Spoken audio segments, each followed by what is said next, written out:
Hey there. Today we're talking about why calmness leads to superior control over the mind and thus over our lives. When I was a young boy, I was at a birthday party and I was given the opportunity to try out a remote control car. Now, this was back in the days when a remote control car was something really special, and this beautiful sports car had been set up in the kitchen. There was a route for it to go with some obstacles for it to go around, and I was about to give it the test drive. I held in my hands the actual controller, and it had two joysticks on it. One which was the accelerator and one which guided the steering. Now, as soon as I started trying it out, I realised there was something not so good about this system.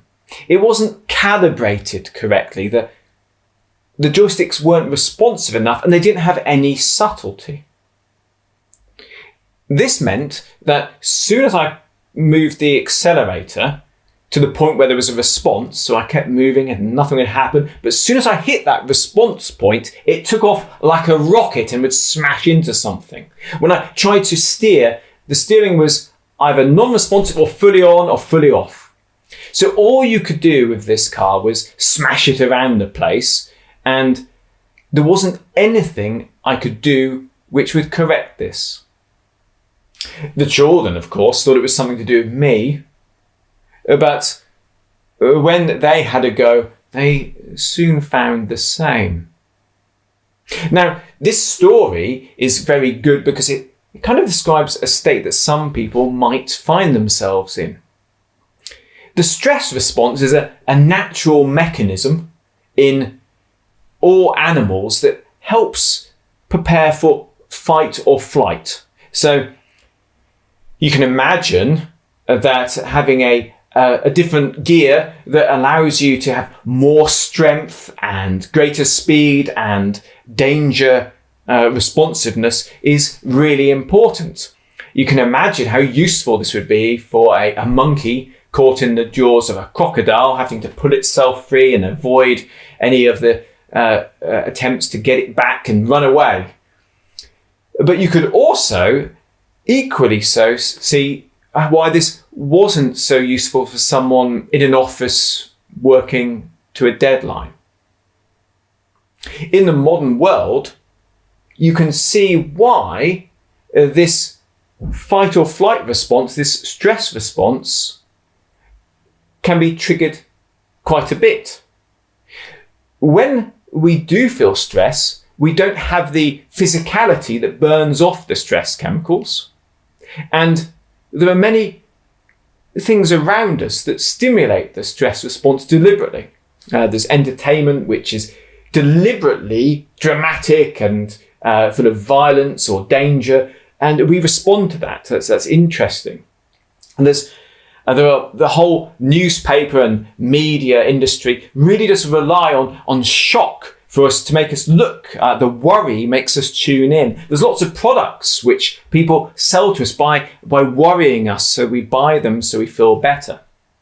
Likewise, many people are so pulled into this that they pull you in. You copy them, or you're under their control or in their environment. It makes you stressed.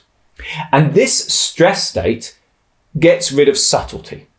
So you don't have the control over yourself you would if you're in a balanced, calm state.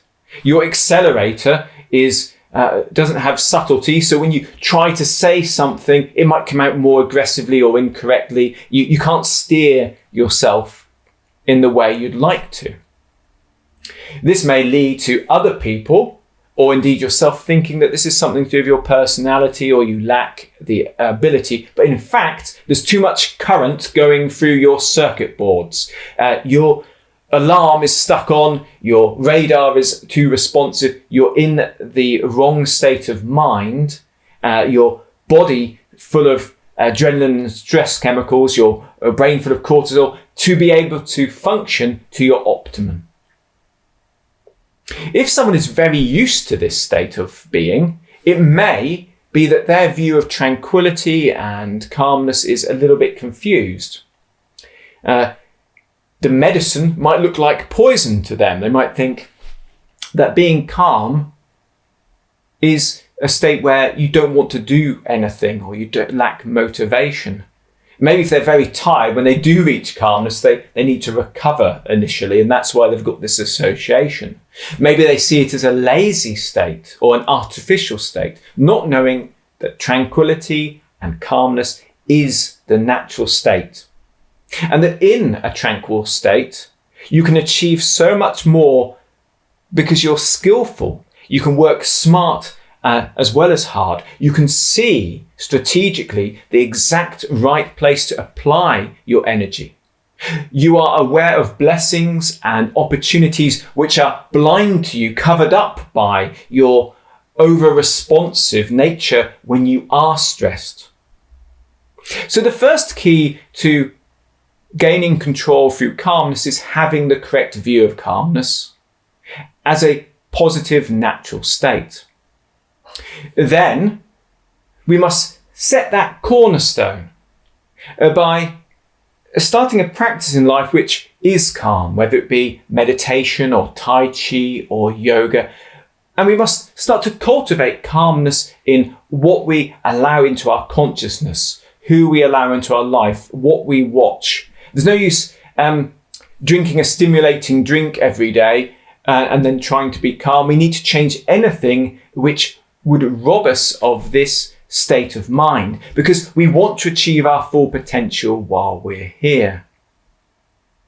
Once you have found your contentment, found your calmness, you need to protect it, because it is your sacred duty to maintain your equilibrium at all times, and because you want to be able to have the best expression of you while you are here. Keeping your balance is the most important thing because it allows you to express your full ability, using all aspects of yourself, your intellect, your memory, your intuition, your insight. Your higher awareness will do far better in almost every circumstance than the lower animal response. My name's Martin Folks, and I hope that this video has shown anyone watching it why calmness is the key to control. Until next time, let's make every word, thought, and action count.